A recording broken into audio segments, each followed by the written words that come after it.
All right, first question.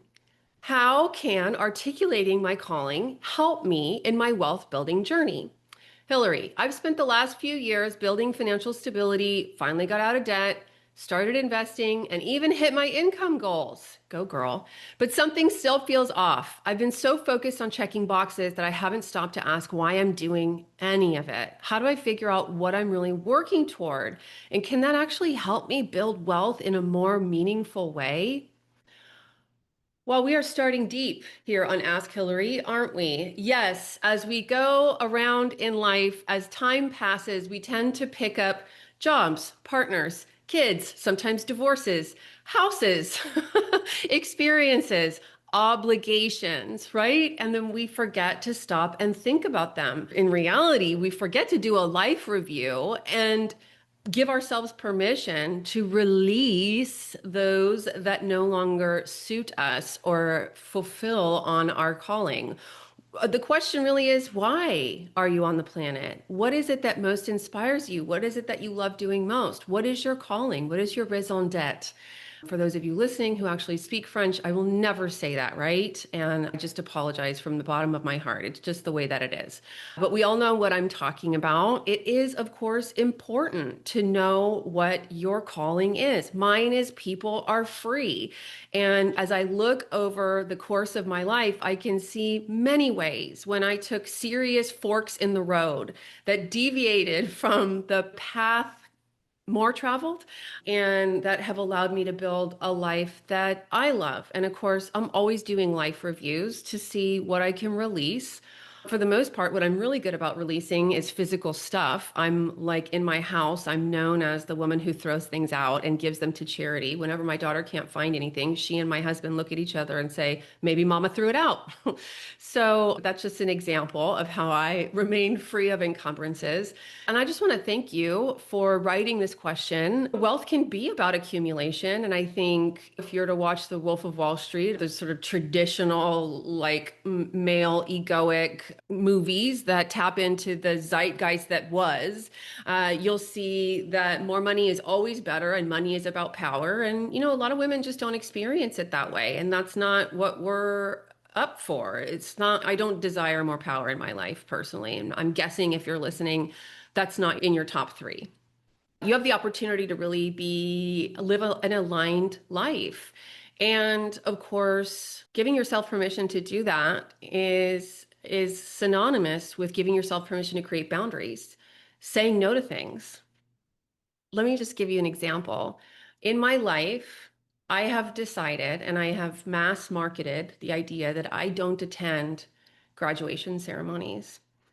I find they are uninspired, they are boring, they are hot, they are bad for my skin. I don't like crowds. And so I've just made a rule. And what are the trade-offs? So by the fact that I've made the rule, everyone knows it's an even playing field. I say to people who I love dearly who are graduating, I love you. I'm so proud of you. I'm so happy for you. I'm not attending. I don't go to graduation ceremonies. They go, I know, Auntie Hilary, I know.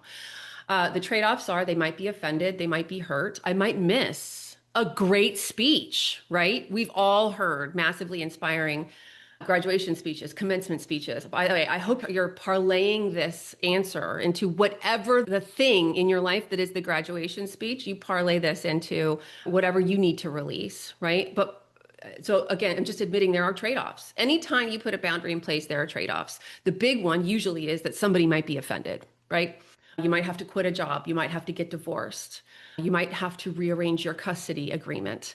But what it provides for me is, God, I get just a ton of time back. And I used to dread those things. I used to dread them so much. And I'm just so happy for my life rule that I don't attend commencement speeches. But let me just ask you, have you articulated your raison d'etre? I call it my calling. Have you articulated that? You want to look in the realm of the experience you're most inspired by, most enlivened, most lit up by when it happens for you and other people. And the other people are definitely in there. It's not just you, right? It's not just what emotions do I want to have? No, no, no, no, no. The emotion is very clear. It's inspiration, right? So, there's going to be moments in your life when you were just lit up And so really look at what's the strings that tie those events together. And then, of course, you can build a business or career that reflects who you are, not just what the world expects. I recently had someone on my podcast who said that manipulative behavior is when you do anything that attempts to control what other people think of you. That was revolutionary for me. I thought, what a great life motto.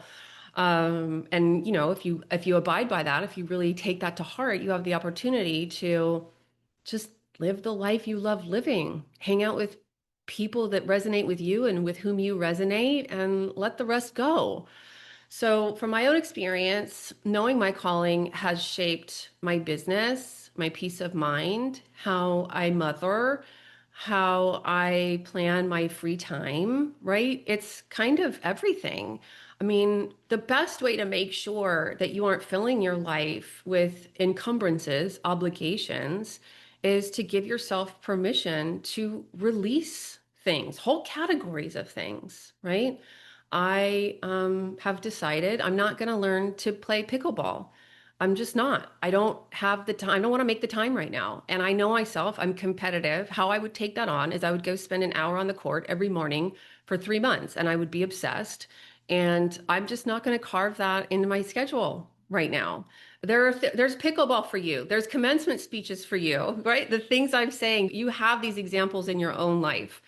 So if this was your question, a life review is in order. I cannot promise your calling will make you rich, but I've seen it time and again that aligning your money with your purpose creates a deeper, more lasting kind of wealth. That's real life fulfillment. And you need both. You need fulfillment in the area of money and fulfillment in the areas of life, career, family, relationship to self, relationship to the world, really, in order to experience the peace of mind that most of us are seeking. So kudos to you. You're on the right path. It's a big journey. You have a big job ahead of you, and it's a process. It's a constant gardening process, but I congratulate you for taking the first step. Thanks for listening to this Ask Hilary episode of Love Your Money. Don't forget, you can send your own Ask Hilary questions to hello@hendershottwealth.com or just go to hendershottwealth.com/Ask Hilary. Until next time, keep loving your money so it can love you back.